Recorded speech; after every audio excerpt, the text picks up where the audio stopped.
Director लाल बाबू पंडित, हमारे प्रिय दिल में रहने वाले आप सबके ट्रेंडिंग स्टार खेसारी यादव जी। नहीं, जलवा पैदा करने की मशीन।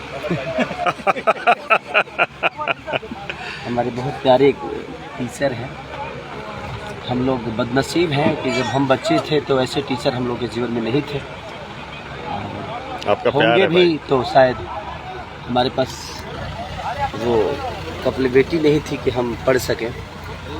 बट हमारे ओझा जी, कौन है, एक हमारे ब्राह्मण कुल के हैं, दलन तो अपने उन्होंने बोला कि जलवा पैदा करने की मशीन।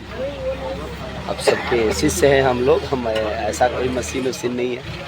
बस आप लोगों का, हमारी खुशनसीबी है कि आप जैसे लोग बिहार में पैदा हुए और हमारे बिहार के बच्चों का भविष्य तय कर रहे हैं। Thank you Baba, love you, इतना सम्मान देने के लिए। हम लोग अग्नि परीक्षा कौन सी फिल्म कर रहे हैं? अग्नि परीक्षा। अग्नि परीक्षा, तो हमारी अग्नि परीक्षा शुरू है इधर, और अग्नि परीक्षा के जो अग्नि पैदा करने वाले ये हैं, परीक्षा हम दे रहे हैं।